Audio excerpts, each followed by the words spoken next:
Dear participants, please ask your colleague to join fast.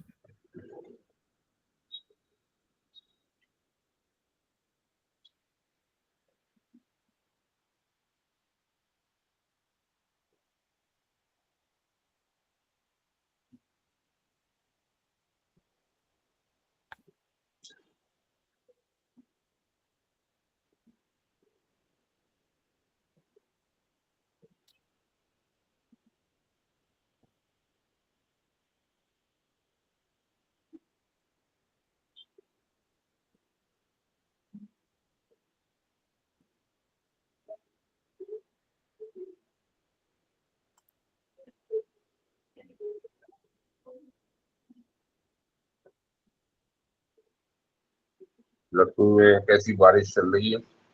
Sir, इस वक्त भी बारिश हो रही है। कल से काफी बारिश हो रही है। हम्म, यही यहाँ भी सूरत हाल है, सब रेनी डे हर तरफ है जी।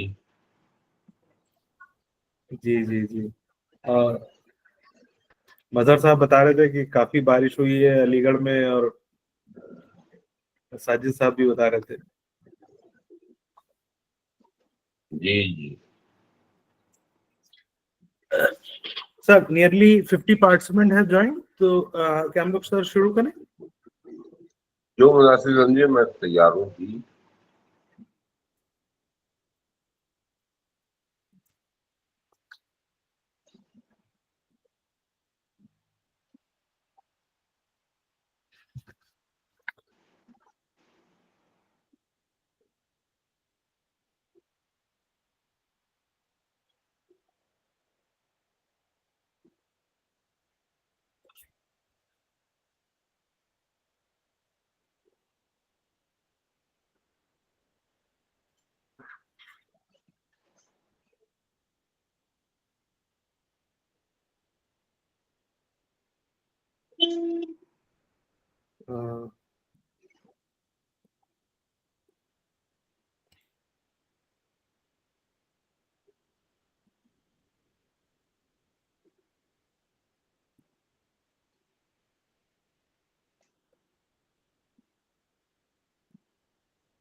Okay, so it's nearly 50. Uh, Dear friends, once again, it's a humble request. Please inform your fellow uh, department faculty members to quickly join. Okay. Now it's 51. Let me start. So it's my honor to introduce Professor Abdur Rahim Qudwai. He's a distinguished academic and literary scholar. He's served the Department of English in the capacity of professor in AMU Aligarh. He is former director of UGC Human Resource Development Center, AMU Aligarh, for several years. His academic influence extends globally, as he was an honorary visiting professor and fellow at Department of English, University of Leicester, from 2006 to 2016.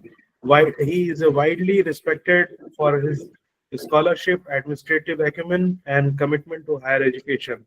Professor February has contributed significantly to English studies and academic leadership in India and abroad.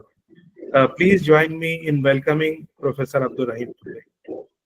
Thank you very much, sir, for giving us time, and we are eager to listen to you. Thank you, sir. Thank, thank you, Dr. Zishan. What a great pleasure to reunite with the worthy teachers of Integral University. Mostly, they are teachers from Integral University, whom I have known for more than a decade as very sincere, competent teachers of various disciplines. Right.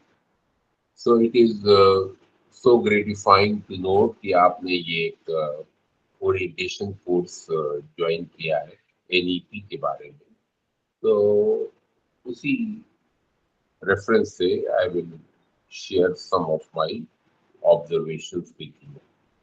पहली बात तो ये देखिए, ये जो course जो आपने join किया है, it is called orientation course. Just one word about this orientation. ये वर्ड जो है, टर्म ओरिएंटेशन, ये निकला है इंग्लिश वर्ड से, ओरिएंट से. और ये एक्चुअली ओरिजिनली ज्योग्राफी की टर्म है. ओरिएंट का मतलब होता है ईस्टर्न साइड, वो डायरेक्शन जिससे सूरज निकलता है. और इसका अपोजिट जो है वो है oxidant. OCCIDENT, oxidant, which means the west. So east is orient and occident is west. Of course, we are not concerned here with geography. What it means as a metaphor is that this course gives you a sense of direction, a goal, an objective. It guides you to something. And what is that something? It is NEP, the National Education Policy 2020. You know very well, it is an important policy document prepared after years and years of planning, discussion, deliberation, both in and outside Parliament. Many academicians, they gave their input, and as a result of collective wisdom, this important document has been compiled. Why I am saying it is important? Because it is going to shape the future of the country.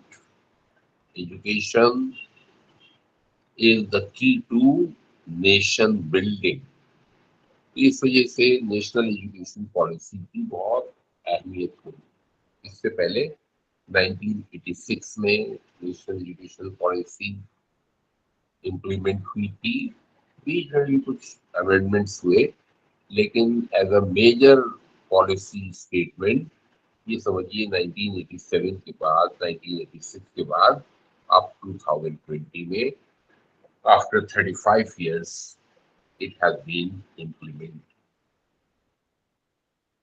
तो मैं आपसे जो बात करने वाला हूँ वो इस नेशनल एजुकेशन पॉलिसी का यूनिट 3 जो है, यूनिट नंबर 3, उसके बारे में डिस्कस करूंगा. और जो रिसोर्स पर्सन है, अभी ये कोर्स आपका शुरू हुआ है, अभी बहुत से सेशन आपके होना है, उसमें कोई रिसोर्स पर्सन यूनिट 1 के बारे में बात करेगा, कोई यूनिट 4 के बारे में, 5 के बारे में. I am going to take up unit 3. Unit 3 का विशाल साहब टाइटल है एकेडमिक लीडरशिप. अब आप देखिए, इस पर गौर कीजिए. It is a matter of great honour. It is a very big, huge privilege कि मिनिस्ट्री ऑफ एजुकेशन ने, गवर्नमेंट ऑफ इंडिया ने, यूनिवर्सिटी ग्रांट्स कमीशन ने आप सबको एक ऑनरिफिक, ऑनरेबल टाइटल दिया है. वो है एकेडमिक लीडर का. देखिए, ये जो असिस्टेंट प्रोफेसर, एसोसिएट प्रोफेसर या प्रोफेसर, क्या ये तो एक डेजिग्नेशन है, एक जॉब का नाम. नेशनल एजुकेशन पॉलिसी आपको एक मिशन का पार्ट बनाती है. और इस मिशन में, नेशनल एजुकेशन पॉलिसी एक मिशन है, और उसमें आपका जो रोल है, कैरेक्टर है, आपकी जो रिस्पॉन्सिबिलिटीज है, आपका जो मैंडेट है, वो है एकेडमिक लीडर. फिर से एक बार और कर लें, क्या टाइटल आपको दिया गया है? Academic leader. एकेडमिक तो आपको पता ही है, बहुत ही कॉमन वर्ड है। एकेडमिक से मतलब anything related to promotion of knowledge is academic. It could be in the form of degrees, higher degrees, books, publications, seminars, science subjects के अगर आप हैं तो patents. We know very well what academic means, and of course teaching, writing textbooks, evaluation. The other important term is leadership. Leader is someone who is active, not passive. Leader is someone who changes the scenario. A leader is not a spectator. He reforms. He takes things to a higher scale. He brings about healthy changes. इसके लिए English में एक और word आता है, transformation. जो total change होता है उसको हम ट्रांसफॉर्म करते हैं। बड़ा लीडर, अच्छा लीडर, कामयाब लीडर वही है जो ट्रांसफॉर्म करते हैं। ट्रांसफॉर्म भी आपका वर्ड बहुत ही कॉमन वर्ड है। ट्रांसफार्मर आप जानते हैं कि कोयले में एनर्जी होती है, पानी में एनर्जी होती है, न्यूक्लियर पावर में एनर्जी होती है। उन सबको ट्रांसफॉर्म करके इलेक्ट्रिसिटी के तौर पे आपके घरों में आ जाती है। इलेक्ट्रिसिटी से आपको पता है सैकड़ों हजारों काम चलते हैं, निकलते हैं। तो मेन बात ये है कि लीडर वो होता है कि जो ट्रांसफॉर्म कर, from bad into good, from destructive into constructive, from aimless to something purpose. This is what the role of a leader is. And of course, we are talking about leaders in the field of learning, education, academic world. We are not concerned here with politics or leader in a popular or general sense. तो ये academic leadership के brief मैंने आपको बताया। Important बात जो है जो मैं आपसे शेयर अभी करूंगा एक एक करके, वो है क्वालिटीज क्या है एकेडमिक लीडर। ये बात तो हो गई, मैंने आपको एक्सप्लेन कर दी कि ये जो नेशनल एजुकेशन पॉलिसी 2020 की है उसने ये डिक्लेयर कर दिया कि सारे टीचर्स, चाहे वो किसी डिग्री कॉलेज के हो, किसी पीजी कॉलेज के हो, किसी यूनिवर्सिटी के हो, यूनिवर्सिटी चाहे प्राइवेट हो, चाहे वो गवर्नमेंट की हो, सेंट्रल गवर्नमेंट की या स्टेट गवर्नमेंट की, सारे टीचर्स जो है वो एकेडमिक टीचर्स। एक बात। दूसरी बात ये कि सब्जेक्ट का इससे कोई ताल्लुक, आपका सब्जेक्ट साइंस हो सकता है, वो उसका सब्जेक्ट ह्यूमैनिटीज हो सकता है, वाइफ का सब्जेक्ट कॉमर्स हो सकता है। एनी सब्जेक्ट से इसका कोई ताल्लुक नहीं। मेन चीज है कि अगर आप टीचर हैं, this means you are an academic. Now naturally The question is, who is an academic leader? What are his qualities? What are his characteristics? They, according to this document, National Education Policy, please listen carefully. There are 5 qualities in an academic. One by one, I will discuss 5 qualities. The first quality is communication skills. According to National Education Policy, according to Ministry of Education, according to Government of India, according to University Grants Commission, according to your own university officials, you as teacher must have communication skills. Communication skill इसको आज की जबान में खासतौर से ICT में soft skills भी कहते हैं, प्रेजेंटेशन स्किल्स भी कहते हैं। ये क्या होती है, क्या इनका मतलब है? देखिए, वर्ड है कम्युनिकेशन। इंग्लिश लैंग्वेज में जो भी वर्ड में शुरू होता हो CO या COM से, उसमें हमेशा आइडिया होता है टुगेदर का। वो का मतलब ही होता है टुगेदर, अदर पर्सन ऑल्सो, चाहे वो कॉपरेट हो, चाहे वो कोलैबोरेट हो, चाहे वो कम्युनिकेट कह रहे हैं। तो इस बात का जरूर ध्यान रखिए कि जब भी हम कम्युनिकेशन का वर्ड इस्तेमाल करते हैं, इसका मतलब है it is not something personal, it is not something confined or restricted to yourself. It is about others. Communication के बारे में एक चीज और समझ लीजिए। अभी मैंने कहा कि एज टीचर्स में कम्युनिकेशन स्किल्स होना चाहिए। तो ये कम्युनिकेशन स्किल जिनके बारे में मैं आपसे बात करने जा रहा हूँ,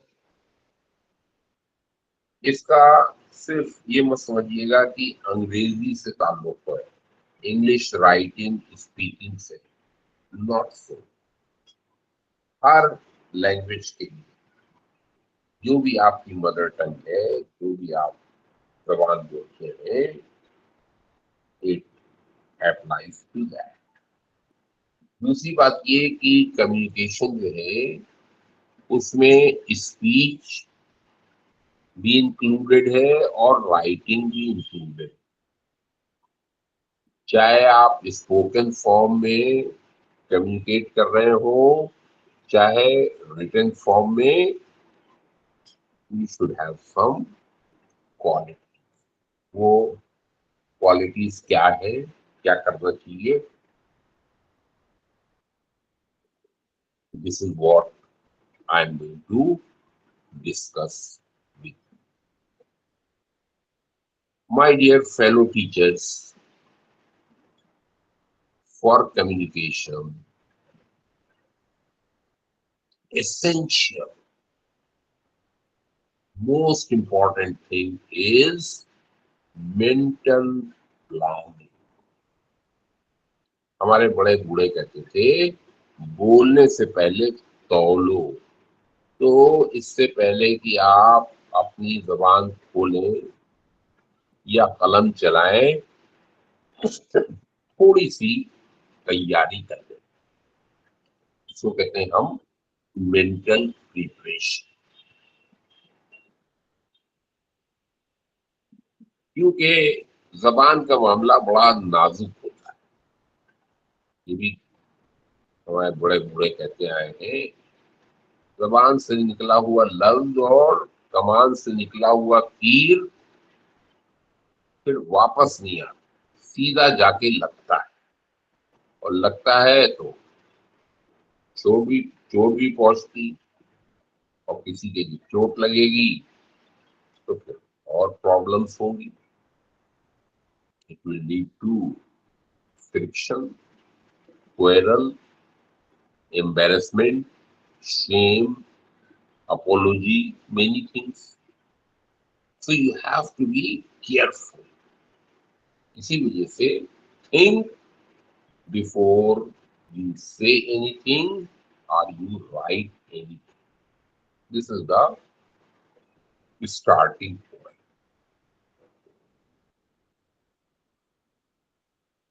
अभी मैंने कहा इसका ताल्लुक सिर्फ अंग्रेजी से नहीं है, ये नहीं है कि इससे जो है इंग्लिश इंप्रूव. आपकी पर्सनालिटी डेवलपमेंट के लिए,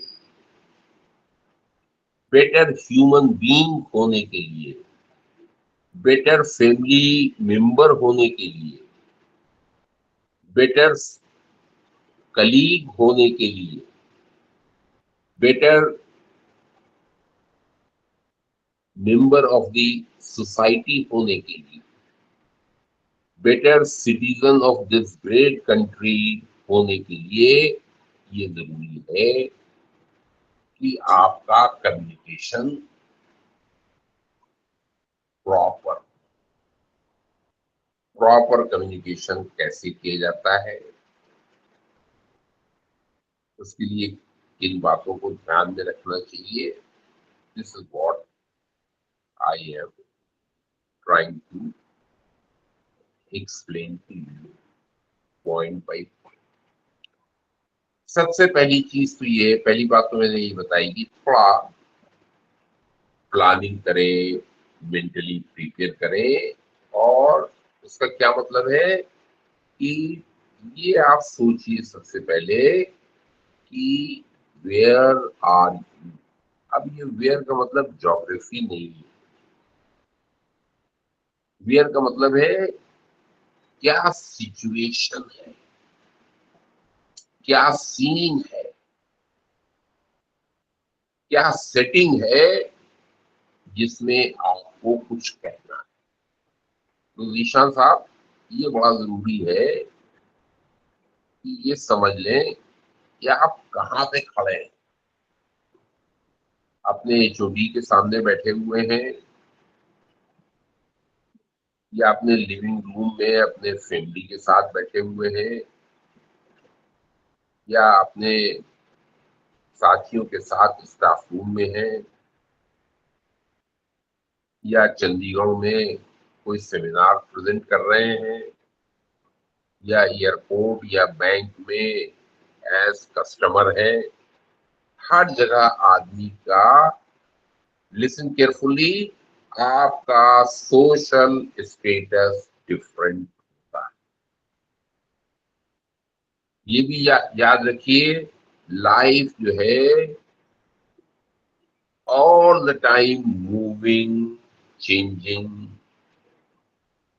24 घंटे में हंड्रेड्स ऑफ सिचुएशंस होती है. अभी देखिए 2 सितंबर 2025, 5 बज रहा है शाम का. आप एक बहुत ही फॉर्मल सेटिंग सिचुएशन में है कि एक ऑनलाइन प्रोग्राम आप अटेंड कर. 3 घंटे बाद जब ये प्रोग्राम खत्म हो जाएगा 8 बजे, you will be in a different situation. You are the same. Doctor Zeeshan will be Dr. Zishan, but he will be in a totally changed role. अभी तो इनका रोल जो है according to situation, coordinate, monitoring, organising. 8 बजे हो सकता है कि ये इंटरनेट पे बैठ के अपने दोस्तों के साथ चैटिंग करता रहे. हो सकता है पिताजी, मैंने कहा, अपनी फैमिली के साथ बाहर कहीं खाना खाने निकले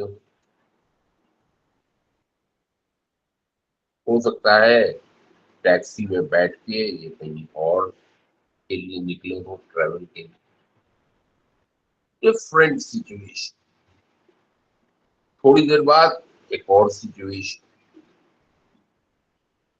कभी आपके सामने वाला जो है वो आपका सुपीरियर है, एचओडी है, कभी बराबर वाला है, आपका कलीग है दूसरे डिपार्टमेंट का या आप ही के डिपार्टमेंट का, वो है फैकल्टी मेंबर है। कभी हो सकता है कि आपका सामने वाला आपका अपना बच्चा हो, 8 साल का, 10 साल का, बेटा बेटी, और बहुत सा टाइम तो आपका अपने स्पाउस के साथ गुजरता है, हस्बैंड और wife. You have to communicate with them. So this where keeps changing. Please keep in mind this situation. हर क्यों इम्पोर्टेंट बात क्या है? हर सिचुएशन की अपनी डिमांड। इस वक्त जो डॉक्टर जीशान साहब बोल कर रहे हैं वो जो सिचुएशन है उसके मुताबिक। 2 घंटे बाद एक नई सिचुएशन होगी, उसके अकॉर्डिंग इनको बिहेव करना। तो पहली बात तो ये है कि वेयर यू, और वेयर फिर मैं बता दूं, इसमें ज्योग्राफी की जीपीएस सिस्टम का मामला नहीं है, बल्कि ये है कि सोशली जो है आप कहाँ पर। नेक्स्ट पॉइंट है who is in front of. अभी जो बात मैं कर रहा था, आपका बॉस है, आपका इक्वल है, साथ वाला कोई है, या आपका कोई सबऑर्डिनेट है, जूनियर है, तो कम्युनिकेशन उसी तरह से फर्क हो जाए। जो लैंग्वेज आप अपने एचओडी के साथ या प्रिंसिपल के साथ यूज करेंगे, वो लैंग्वेज वो आप अपने 8 साल के बेटे बेटी के साथ नहीं कर सकते। जो टोन, जो एक्सेंट, जो एटीट्यूड आपका अपने दोस्त और कलीग के साथ होगा, वो अपने स्पाउस, हस्बैंड या वाइफ के साथ नहीं होगा। हर एक की अपनी लैंग्वेज है, हर एक का अपना मैनर है, हर एक का अपना सोशल एटिकेट या नॉर्म्स है, उनको ध्यान में रखें। टैक्सी वाले से जिस तरह से आप बात करते हैं उस तरह से एचओडी से बात कीजिएगा, you will be in trouble. सब म्यूट है, कोई दिक्कत नहीं। अपने बच्चे बच्ची से जिस तरह से समझा के आप बात कर रहे हैं, उस तरह से अगर बात आप अपने किसी सबऑर्डिनेट से करेंगे, उसकी प्यार मोहब्बत से, वो उसको सीरियसली नहीं लेगा। ये नहीं मैं कह रहा हूं कि उसके साथ आप रूड हो या मिसबिहेव करें, but he follows another language. Subordinates की लैंग्वेज अलग है, बॉस की लैंग्वेज अलग है, इक्वल जो लोग हैं उनकी लैंग्वेज अलग है, स्पाउस की, लाइफ पार्टनर की लैंग्वेज अलग है, बच्चों की लैंग्वेज अलग है। तो ये ऑर्डिनरी वर्ड है, आप है, तुम है, तू है। जहाँ आप कहते हैं वहाँ तू नहीं कहते हैं, जहाँ तुम कहते हैं उसको तुम नहीं कहते हैं, जिसको तुम कहते हैं उसे आप नहीं कहते। ये क्या है? ये मैनर्स की बात, ये सोशल कस्टम्स की बात है। तो मेरा कहने का क्या मकसद है, इन चीजों को ध्यान में रखें कि सामने वाला कौन। आप पहली बात तो मैंने कही कहाँ पे हैं आप, दूसरी बात ये सामने वाला कौन है, उसके ध्यान से सुनिए। जो सामने वाला है उसके स्टेटस को जहन में रखें। अगर उसके स्टेटस को आपने ध्यान में रखा तो बात बिगड़ जाए, कम्युनिकेशन नहीं होगा। बच्चे के सामने आप बड़ी फॉर्मल और बहुत हाई फ्लोन लैंग्वेज इस्तेमाल करेंगे तो उसके सर पर से निकल। क्लास में जो आपके स्टूडेंट्स बैठे हुए हैं बीए के, ग्रेजुएशन के, उनके सामने वो लैंग्वेज करें जो आप एक सेमिनार में पेपर में पढ़ रहे हैं, तो वो आपके स्टूडेंट्स की ज्यादा समझ थोड़ी आएगी, मगर ज्यादा समझ में नहीं। बच्चे से जिस तरह से आप बात कर रहे हैं वो बात अगर आप सेमिनार में या अपने सुपीरियर के सामने इस्तेमाल करें तब भी बात बिगड़ जाए। तो जो वर्ड्स का चॉइस है या जो लहजा है, जो बात करने का अंदाज है,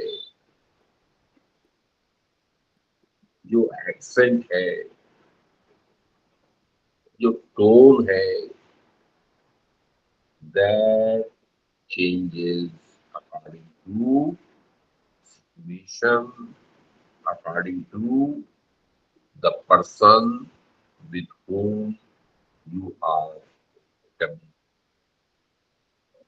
तो पहला पॉइंट तो था वेयर, दूसरा था हु, और तीसरा ये भी उतना ही जरूरी, तीसरा पॉइंट है वाई। कुछ कहने से पहले, कोई लेटर लिखने से पहले, कोई मैसेज सेंड करने से पहले जरूर सोच लीजिए कि आप ये क्यों कर रहे हैं, आपका मकसद क्या है। Why do you want to say something? इसके लिए क्या चाहिए? इसके लिए clarity of mind, clear. What do you want? Why do you want? And how do you want?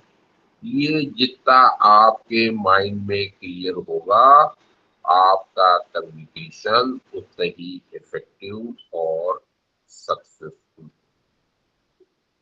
आप खुद ही नहीं क्लियर हैं कि आपको क्या कहना है, क्या चाहिए, कैसे चाहिए, तो आप नर्वस भी होंगे, सामने वाला भी इरिटेटेड होगा, तो समझेगा आप उसका टाइम ज़ाया कर रहे हैं और वो पर्पस है कम्युनिकेशन का वो खत्म हो जाए।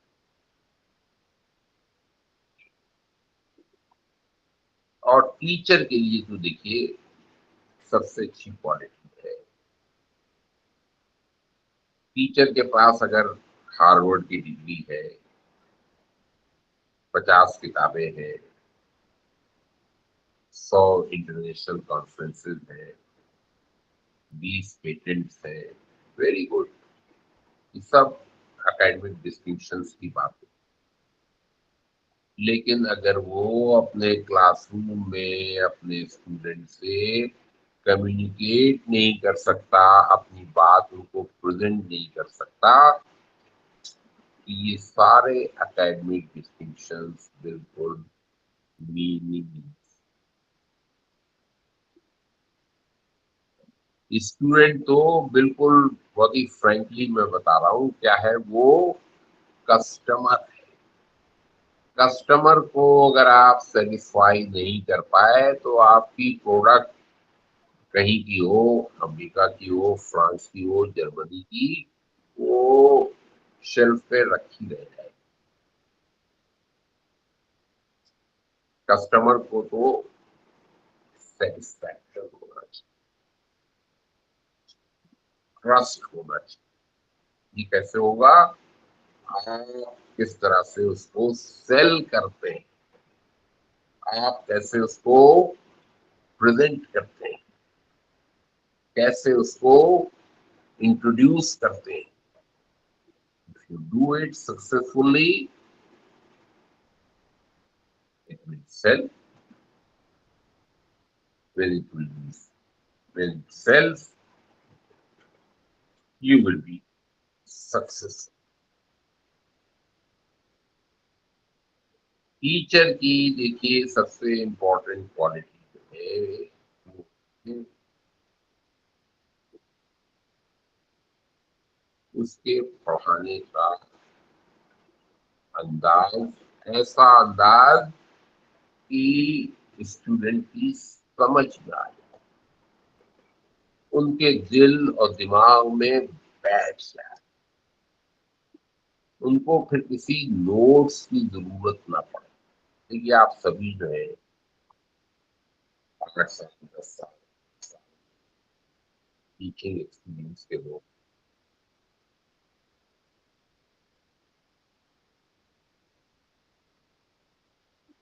स्कूल में, कॉलेज में, यूनिवर्सिटी में 10-15 साल रहे, ऑन द एवरेज आपके तकरीबन 100 टीचर्स रहे हो। आज आपको कितने नाम याद हैं? 5, 7, 10। क्यों? उनके पढ़ाने का स्टाइल बड़ा जबरदस्त था।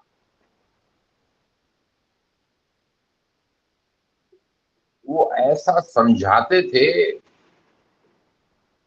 ऐसे बताते थे मैजिकल अंदाज में कि पूरे ध्यान के साथ आप सुनते थे और नोट्स लेते थे और पूरी आपकी एग्जामिनेशन की तैयारी वहीं हो जाती। बाद में एक बार रिवाइज कर लिया लेकिन कंसेप्ट क्लियर हो गए। अब मैं आपको अपनी पर्सनल एग्जांपल देता हूँ। मैं, जैसे होता है मिडिल क्लास में सबका सपना होता है कि हमारा बेटा बेटी जो है वो डॉक्टर इंजीनियर बन जाए। मेरे पेरेंट्स कहते थे कि मैं डॉक्टर बन जाऊं, मैं बैठे ही नहीं टेस्ट में। और लेकिन बीएससी किया मैंने, एडमिशन तो हो ही गया। केमिस्ट्री से बीएससी किया अलीगढ़ मुस्लिम यूनिवर्सिटी। 1975 की बात बता, फाइनल ईयर में फिजिकल केमिस्ट्री का, जो केमिस्ट्री की टीचर्स हैं समझ जाएंगे, फिजिकल केमिस्ट्री इंट्रोड्यूस यहाँ हमारे अलीगढ़ मुस्लिम यूनिवर्सिटी में केमिस्ट्री डिपार्टमेंट में professor Harinandan Tiwari ji physical chemistry के, उन्होंने साहब लॉ ऑफ थर्मोडायनामिक्स पढ़ाया। PV is equal to nRT, entropy, enthalpy। 1975 में पढ़ा मैं, बीएससी कर लिया और उसके बाद इंग्लिश डिपार्टमेंट में एमए में एडमिशन किया और सारी जिंदगी फिर इंग्लिश में पीएचडी पढ़ा है। कभी भूल के भी मैंने केमिस्ट्री 1975 के बाद छुई नहीं, कोई जरूरत ही नहीं। लेकिन ये देखिए आप 1975 में जो उन्होंने लॉ ऑफ थर्मोडायनामिक्स पढ़ाया, आज भी उसको क्लियर, क्यों क्लियर है? तिवारी जी का पढ़ाने का स्टाइल ऐसा था। आप भी कोशिश करें कि आपके कोई भी सब्जेक्ट हो,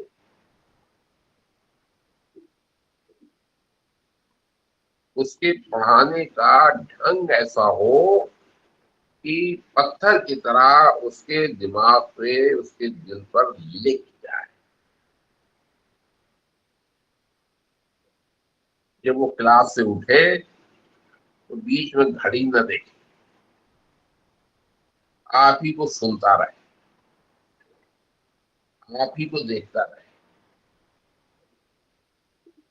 जिस दिन स्टूडेंट को ये ख्याल हो गया कि आपसे उसको कुछ मिल रहा है, वो आपका समझिए सही माने में शेरा बन जाए, दिल से आपकी इज्जत करेगा, आपको मानेगा, बाद में जाके अपने बच्चों को बताएगा कि हमारे फलां गुरु जी थे, क्या आदमी थे, कैसा पढ़ाते थे। तो वो हलवा हो जाता। कितना ही मुश्किल कंसेप्ट हो, टॉपिक हो, सब्जेक्ट हो, ऐसे इंटरेस्टिंग स्टाइल से सिंपल वर्ड्स समझ में आने वाले अंदाज से करते थे। ये कैसे होता है? सिर्फ नॉलेज से नहीं होता। नॉलेज तो सभी के पास है, आप सभी पीएचडी है, मगर आपको आपको कौन से गुरु याद है? वो जिनका पढ़ाने का अंदाज, या जिसको आज की जबान में कम्युनिकेशन स्किल्स मैं कह रहा हूं, उनकी कम्युनिकेशन स्किल बड़ी जबरदस्त, इसीलिए आज तक आप उनको भूल नहीं। उनको आप दिल से गुरु मान, उनके लिए आदर, माता पिता से बढ़कर आपके दिल में, क्यों? उन्होंने कुछ आपको दिया, आपको किसी लायक बनाया।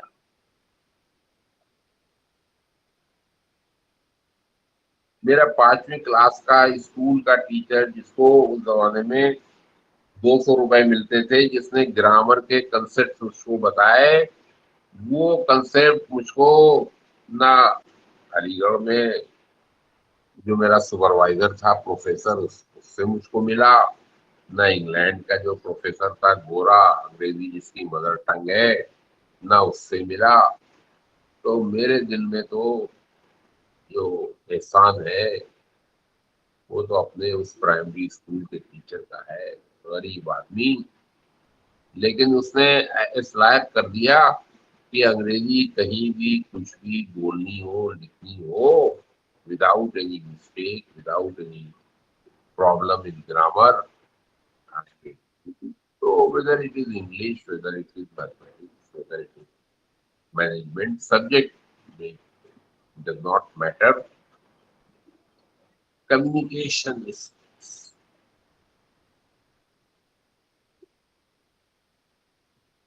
where are you, who are you communicating with, and the third point is why are you,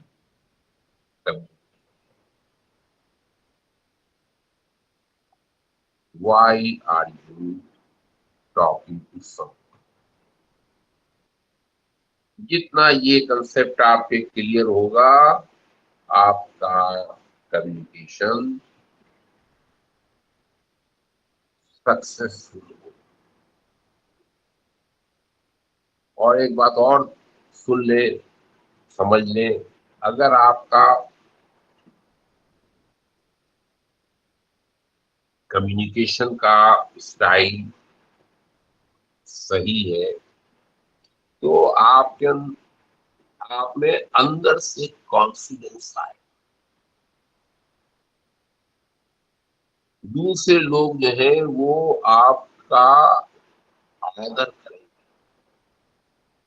क्यों? उन्हें पता है कि आप इधर उधर की बेकार की फजूल की बात, अननेसेसरी नहीं, काम की बात कर, काम की बात जो करेगा उसको तो सुनेगा दूसरा। और आप में ऐसा कॉन्फिडेंस आएगा तो कि चाहे 2 लोग खड़े हो सामने, चाहे 200 लोग बैठे हो सेमिनार हॉल में,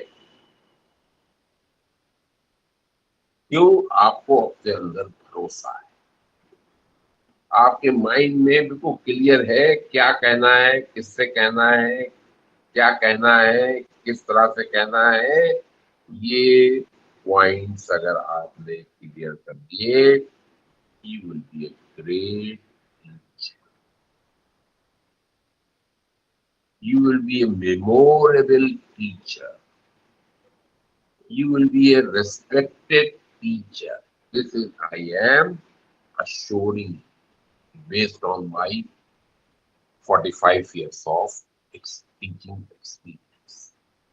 तो ये बात तो पहला पॉइंट हो गया कम्युनिकेशन स्किल्स का। डॉक्टर नाजिश बताइए, कुछ समझ में नहीं आया हो तो बताइए कम्युनिकेशन स्किल्स के बारे में। और एनीवन, डॉक्टर नाजिश का नाम इस पर दिख रहा है, लेकिन कोई भी एनीबडी इस कम्युनिकेशन स्किल की जो बातें मैंने भी आपको बताई, अगर कुछ क्लियर नहीं हो, कोई कंफ्यूजन हो, please feel free to ask so that I move to the next point. Dear participants, any question?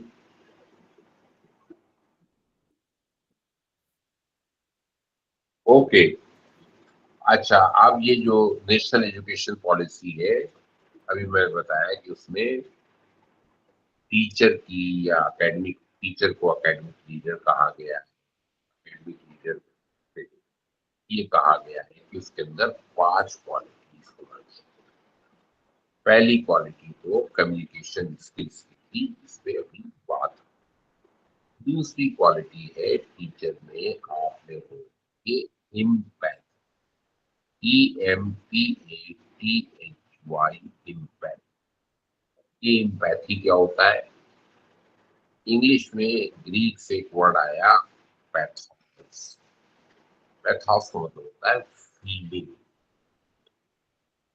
आपका दोस्त है, अनफॉर्चुनेटली उसकी मदर की डेथ हो गई, he is sad because he is your friend, you are also sad, so it is called sympathy. SYMPATHY, sympathy, very common. Sympathy means same feeling. अभी मैंने example the, sad feel, he is sad, you are sad, so this is sympathy, and this quality is very common in our society. Every society, every human being has sympathy. अब उसका opposite भी होता है।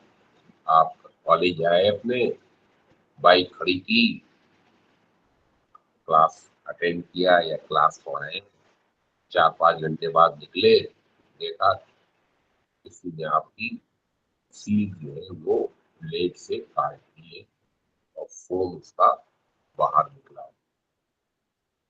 You will feel unhappy with that hooligan anti-social person who destroyed your bike. You will have an anti feeling. तो ये जो negative feeling होती है, इसके लिए वर्ड आता है एंटीपैथी। सिंपैथी तो सेम फीलिंग, और इसका अपोजिट हुआ एंटीपैथी, ANTIPHA, एंटीपैथी। ये नेशनल एजुकेशन पॉलिसी में क्या बात कही गई है कि टीचर्स में क्या होना चाहिए? टीचर्स में इम्पैथी होना चाहिए, EMPATHY।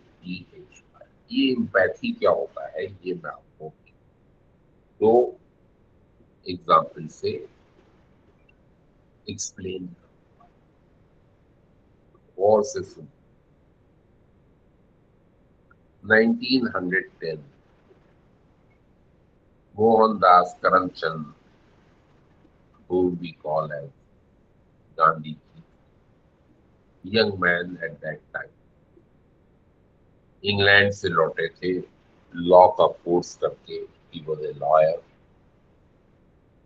उनके गुजराती दोस्त ने उनको हायर किया।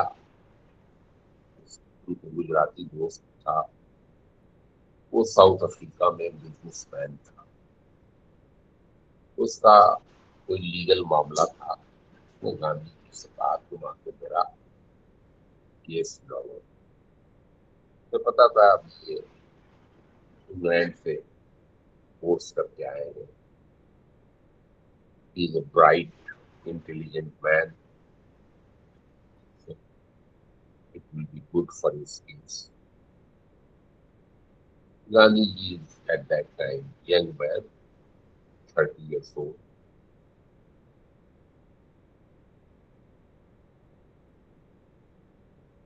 साउथ अफ्रीका वो पहुंचे 1900 में। क्या देखते हैं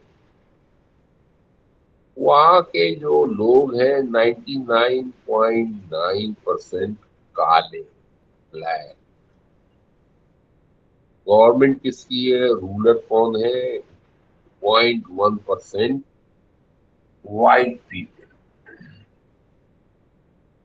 देश किसका है, कालों का।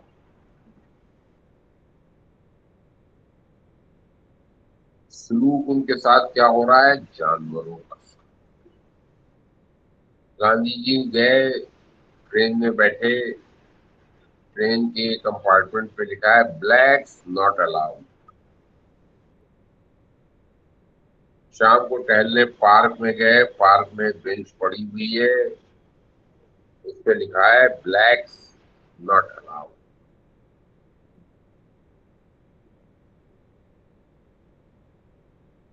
खाना खाने होटल में गए, दरवाजे पे लिखा है ब्लैक्स नॉट अलाउड।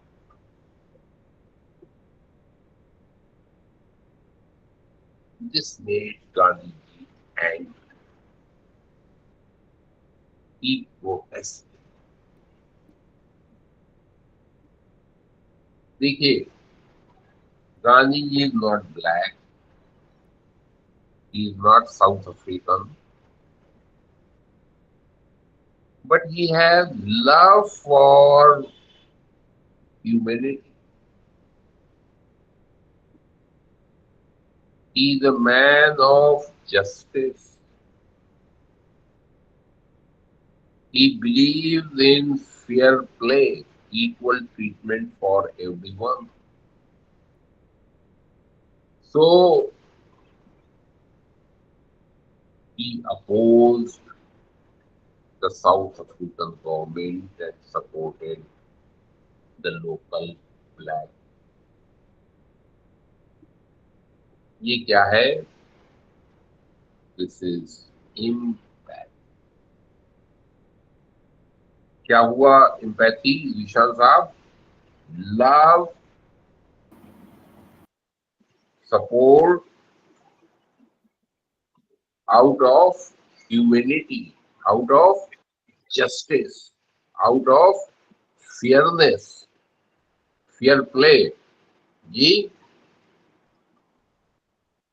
वो किसी को वहां जानते भी नहीं, ना उनकी लैंग्वेज उनको पता, ना वो उनके कोई भाई बंद है। सिर्फ ह्यूमैनिटी के खातिर वो उनके लिए उनकी तरफ से लव पड़े। इसको कहते हैं in having love, justice, equality for everyone. This is the definition of impact. एक एग्जाम्पल मैं आपको और दूंगा, तब और क्लियर हो जाएगा। हमारे अलीगढ़ मुस्लिम यूनिवर्सिटी के जो फाउंडर थे सर सैयद अहमद खान, उनके ग्रैंड सन थे, उनका नाम था मसूद। वो जब यंग थे पढ़ने के लिए इंग्लैंड गए। इंग्लैंड में उनकी दोस्ती अंग्रेज वाइट यंग मैन से हुई, का नाम था, इस कोर्स में अगर इंग्लिश की कोई टीचर है तो समझ जाएंगे फौरन वो नाम। उसका नाम था ई एम फॉस्टर, वो नॉवेलिस्ट था, अंग्रेजी में नॉवेल लिखा था। वो मसूद बड़े अच्छे दोस्त पर मसूद पढ़ के वापस आ गए। थोड़े दिन बाद अलीगढ़ मुस्लिम यूनिवर्सिटी के वाइस चांसलर। अब उन्होंने अपने दोस्त न्यू फॉस्टर को इंडिया इनवाइट, 1920 की बात बता रहा हूँ। Ian Foster is a young man. I told you, he's a white, he's an Englishman. He came to India and he loved this country. ये जुलाई अगस्त में आए और यहाँ उन्होंने मथुरा में अलीगढ़ के पास कृष्णाष्टमी, जन्माष्टमी, जिसको कहते हैं गोकुल अष्टमी, उसका त्योहार चला। बहुत पसंद आया, जितना भी समझे वो बहुत अच्छा लगा। मुंबई गए, अजंता एलोरा गए, हैदराबाद गए, भोपाल गए, मंदिरों में गए, मस्जिद गए, because he's a tourist. He loved India. लेकिन क्या देख रहे हैं वो कि उन्हीं के कंट्री वाले, वही वाइट लोग इंडियंस के साथ बड़ा बुरा बर्ताव कर रहे हैं। एक साल पहले की बात है, मार्च 1919 में अमृतसर में जलियांवाला बाग में general Dyer, British army officer, उसने कई हजार इंडियंस को, बिल्कुल जो डिफेंसलेस निहत्थे इंडियंस थे, गोली मार के मार डाला। वो तो गए थे मीटिंग, पब्लिक मीटिंग में, और इसमें उनका गोली चलता। ईएम फॉस्टर क्या देख रहे हैं, जहां जाते हैं क्या देख रहे हैं, जो भी वाइट डीएम है, एसएसपी है, वो तो छोड़िए, कांस्टेबल भी है, वो भी इंडियंस को मार रहा है, दलील कर रहा है। उनको इंसान ही नहीं समझ रहा है। ये सब उन्होंने देखा। जब वो लौट के इंग्लैंड गए, वहां जाके उन्होंने नॉवल लिखा जो 1922 में छपा। उस नॉवेल का टाइटल है a passage to India, PASSAG, passage to India. बहुत मशहूर है, फिल्म भी बनी, टीवी भी आया। उस नॉवेल में he has condemned the white British government official for their horrible treatment of Indians, for their inhuman acts. ये क्या है? ये दूसरी एग्जाम्पल है इम्पैक्ट। फॉस्टर, अभी मैं बताया, जो नॉवेलिस्ट था, इंडियन नहीं था, हमारी तरह वो ब्राउन नहीं था, वो हिंदू या मुस्लिम नहीं था, तो क्रिश्चियन था।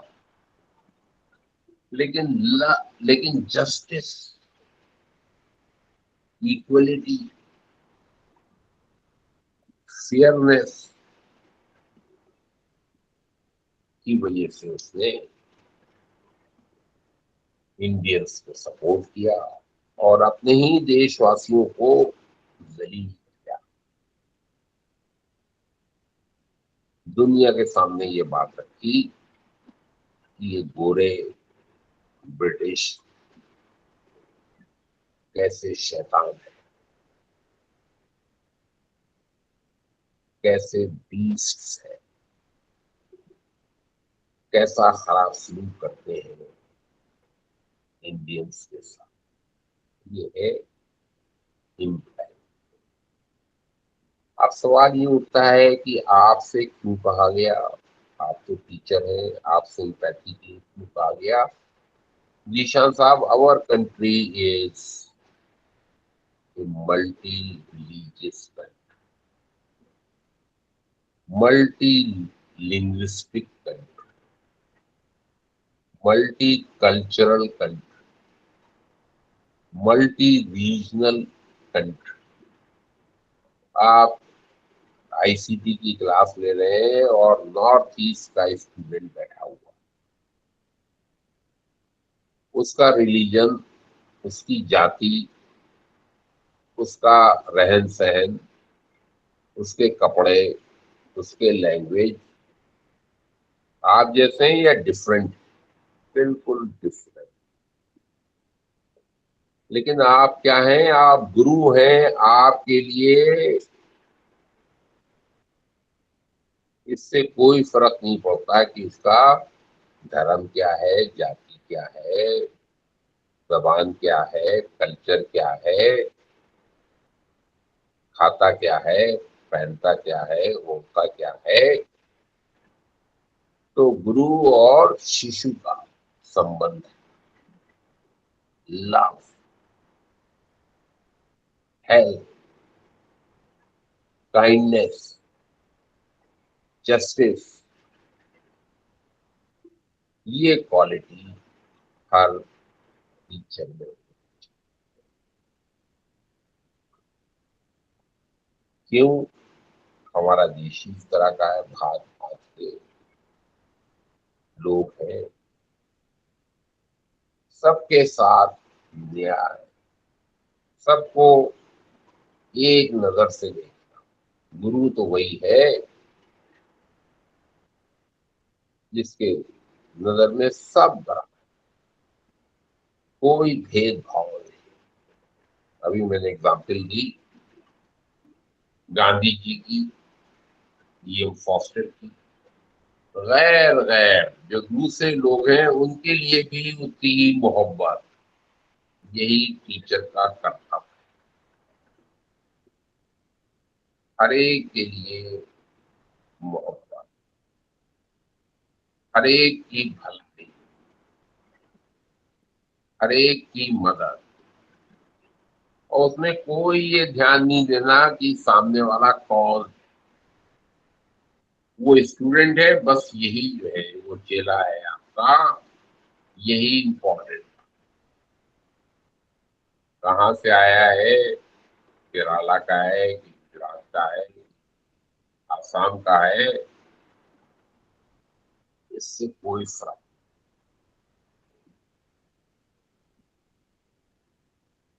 आप दक्षिणा सबको दे, जो आपके पांव छुए वो आपके औलाद समान, जो कुछ उसके लिए कर सकते हैं, खासतौर से उसके साथ जस्टिस। उसको ये ख्याल ना आए कि उसके साथ कोई भेदभाव। ये टीचर की क्वालिटी। ये हुआ क्वालिटी नंबर। क्वालिटी नंबर 3 है जो इस डॉक्यूमेंट में बताई गई है टीचर के लिए, वो है ग्रेट। GREAT। ग्रेट कहते हैं स्ट्रॉन्ग डिसीजन, पक्का इरादा, पहाड़ की तरह मजबूती। नेशन बिल्डिंग आपका कर्तव्य है, उस पे जम जाए। जितनी कठिनाइयां आए, जितने भी मुश्किल हो, सबका मुकाबला करना, अपनी धुन में लगे रहे, अपने आप को त्याग देना, इसके लिए नॉलेज, अपने स्टूडेंट्स की, अपने इंस्टीट्यूशन की, अपने देश की, ये है टीचर का रोल, ये है टीचर का रिस्पॉन्सिबिलिटी, ये है टीचर का कैरेक्टर। तो तीसरा मैंने आपको बताया, पहला था कम्युनिकेशन स्किल्स, दूसरा एम्पैथी, तीसरा ग्रेट, अब चौथा सुन लीजिए, चौथा है फोकस, बिल्कुल क्लियर मेंटल पिक्चर, क्या करना है, कैसे करना है। सबसे पहले तो अपना डेवलपमेंट करना है, self development, personality development, skills development, communication skills development,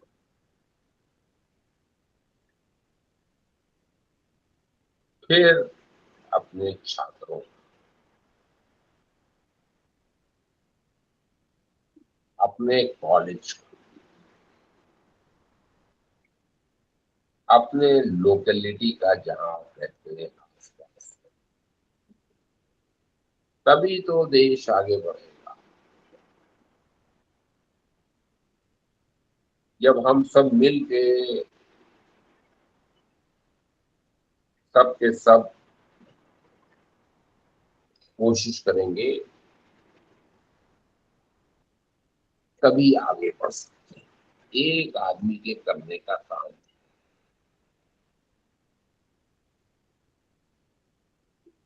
मिलजुल, हाथ बटाकर, हाथ में हाथ मिलाकर चलने से, फोकस, जो आपका गोल है, जो आपका लक्ष्य है, उसको कैसे पूरा किया।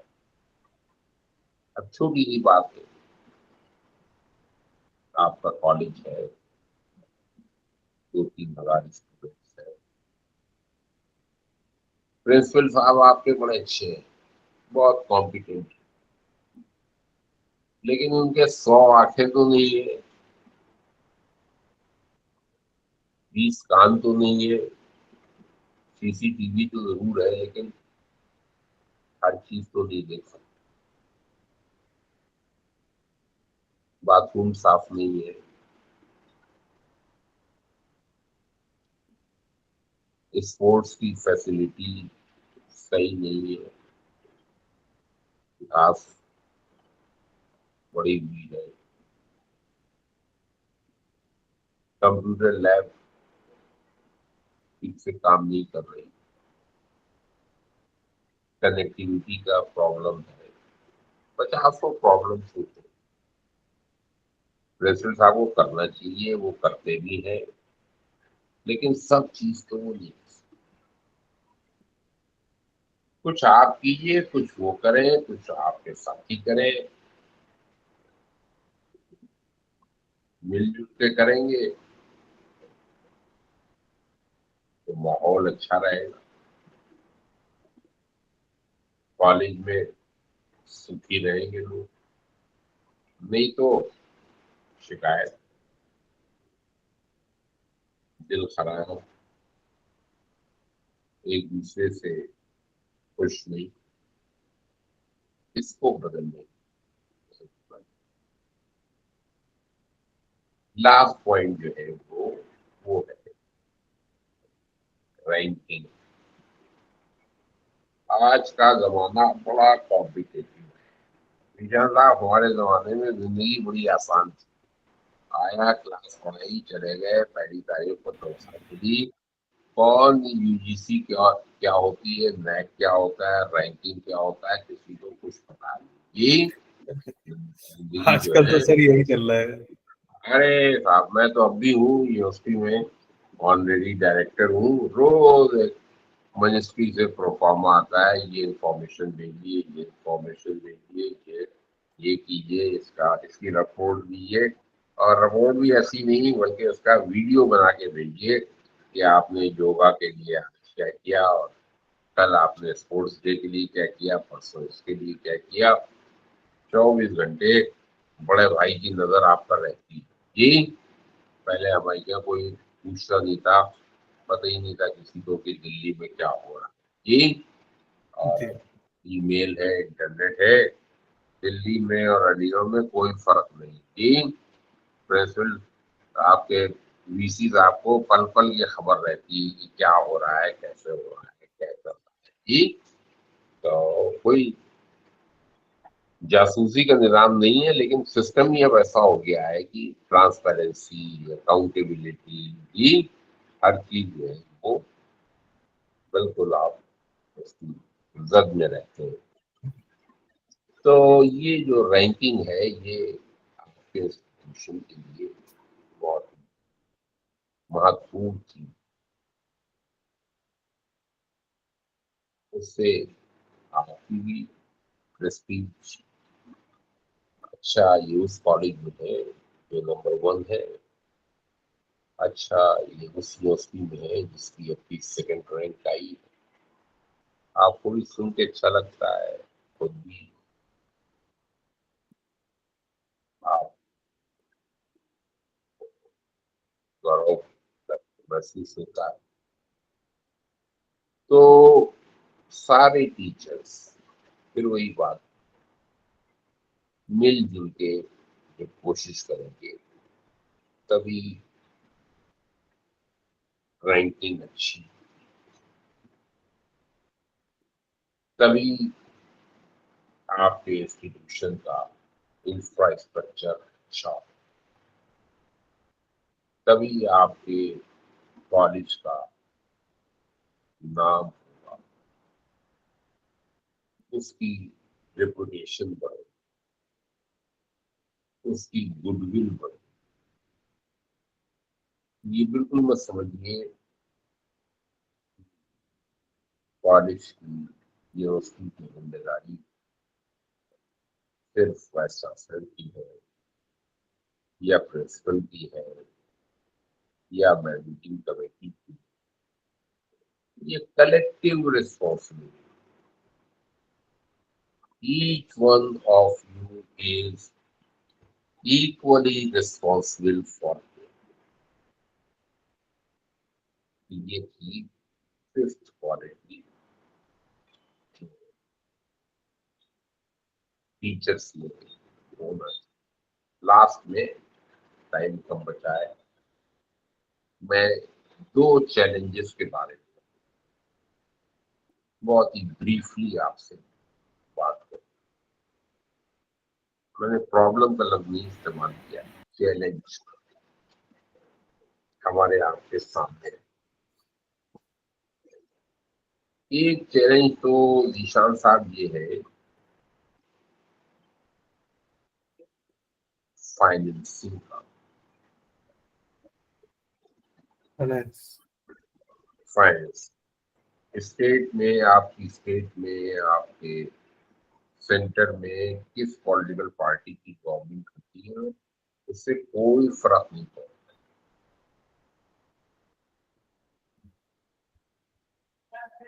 लेकिन अगले 5 साल में, 10 साल में आपको गवर्नमेंट से 0 ग्रांट।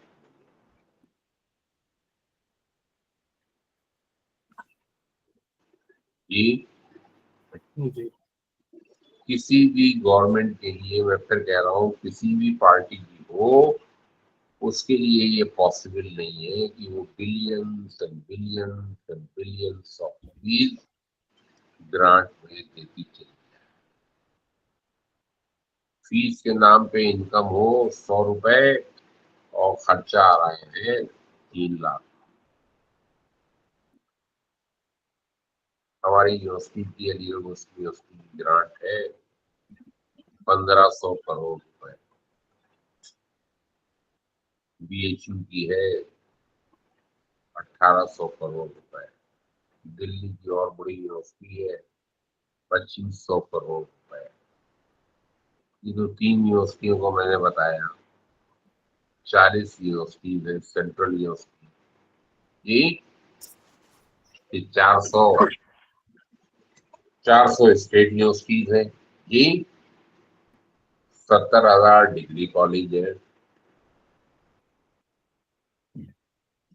ग्रांट का सिस्टम खत्म। बैंक से लोन लीजिए, कॉलेज चलाइए, यूनिवर्सिटी चलाइए। सैलरी उसी से। बैंक का लोन कैसे दीजिएगा? फीस से जो आपकी इनकम हो, फीस बढ़ाएंगे। फीस बढ़ाएंगे, हाहाकार मचेगी।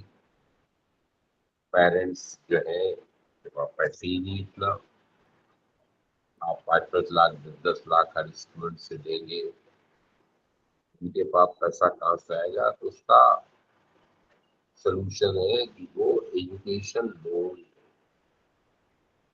बैंक से लोन ले।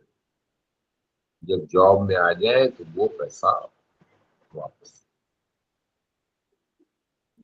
ये सिस्टम जो है, students taking loan from banks, studying and repaying after they get a job, and universities paying salary, everything out of fees income. ये मॉडल अमेरिका में, इंग्लैंड में, ऑस्ट्रेलिया में, कनाडा में 100 साल से चल रहा है। वहाँ गवर्नमेंट कोई ग्रांट नहीं देती। ये जो अभी मैंने कहा चैलेंज है, एक फाइनेंशियल चैलेंज, उसके लिए मेंटली तैयार। दूसरा चैलेंज जो है हमारे साथ, वो थोड़ा दुखदायक। वो क्या है?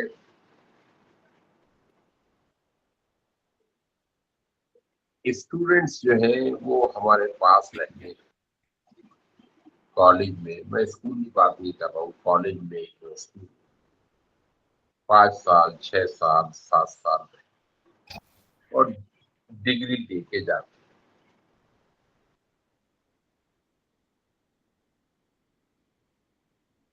देश में ध्यान से सुनिएगा, देश में समस्या अनएम्प्लॉयमेंट की नहीं। समस्या क्या है जीशान साहब?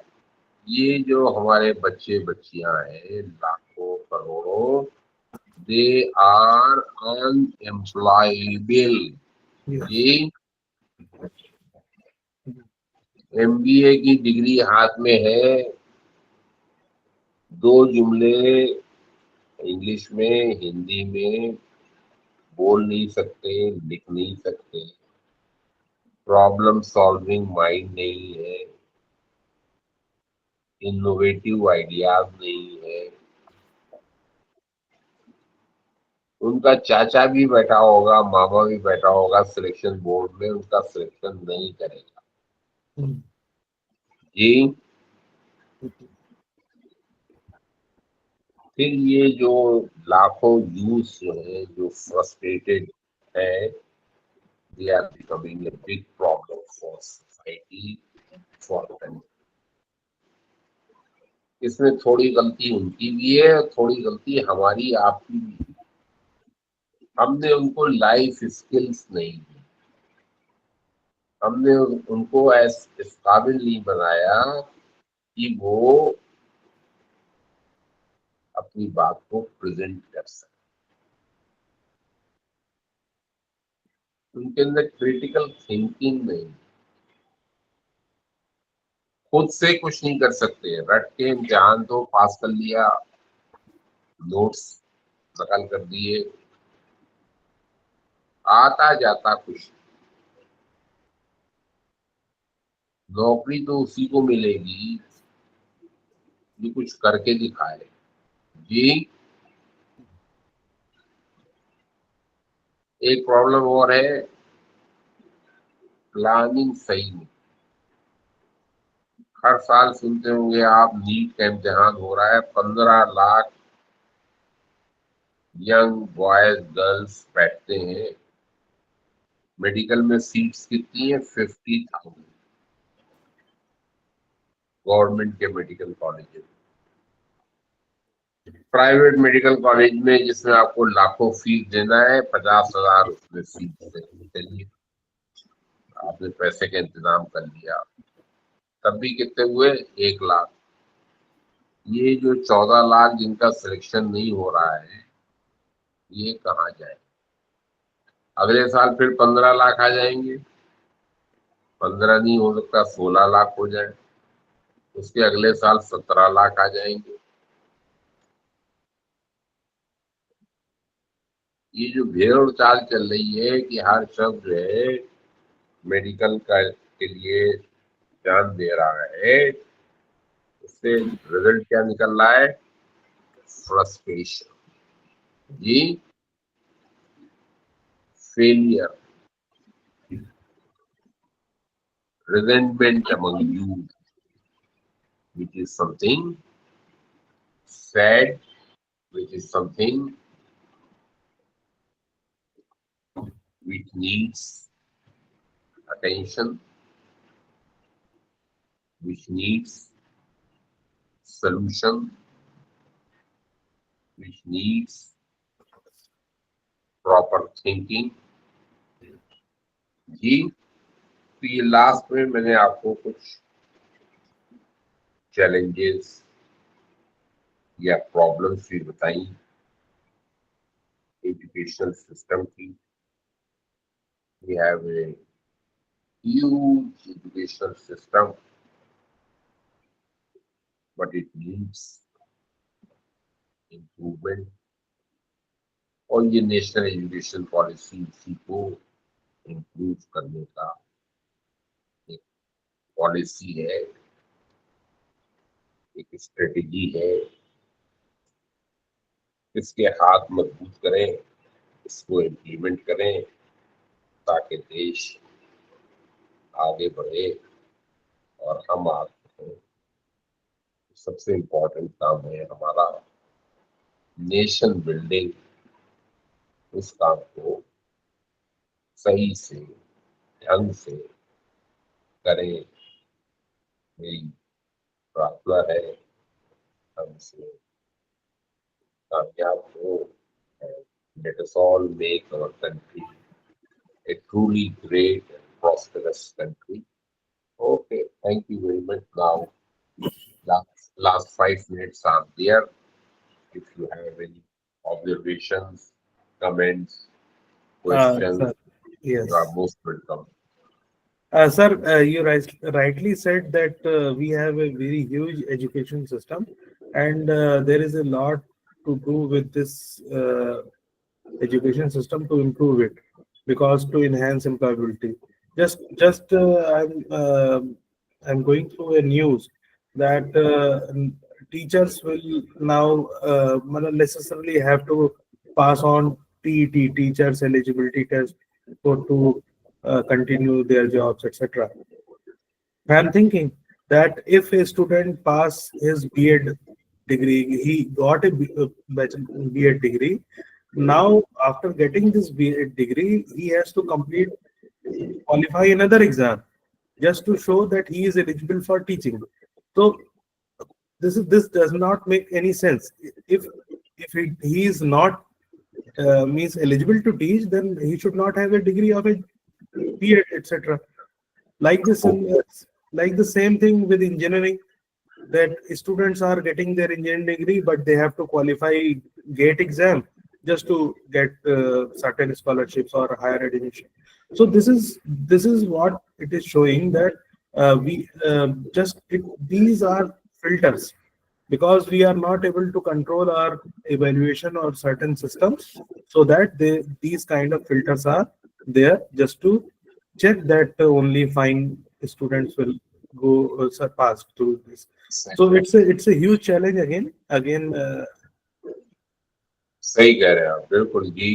और इससे बड़ा फ्रस्ट्रेशन और वो होता है which is not good for society, क्योंकि Yes. कल वो सड़क पे आएंगे, जब सड़क पे आएंगे तो यू नो उससे क्या मसाइल होंगे, कन्फ्रंटेशन होगा, पुलिस से लॉ एंड ऑर्डर के प्रॉब्लम्स होंगे, एंटी सोशल एलिमेंट्स उसका गलत फायदा उठाएंगे,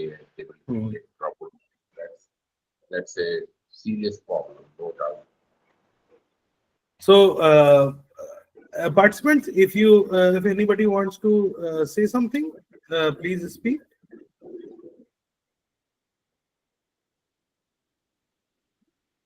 Okay. So thank you very much, sir. You have given us time from your busy schedule. It's always Thank you very much.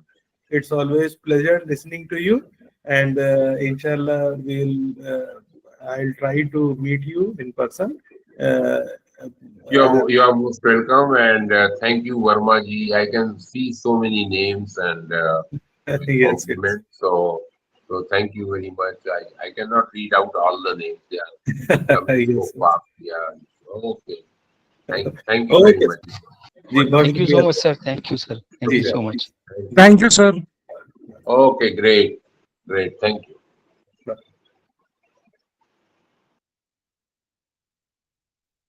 Okay, participants, we will be taking off for today.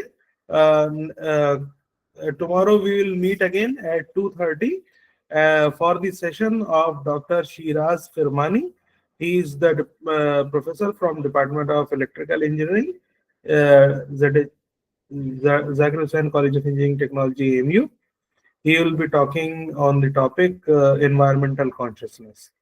So thank you very much for patient listening, and we will meet again, inshallah, tomorrow at 2:30 p.m. Okay, bye.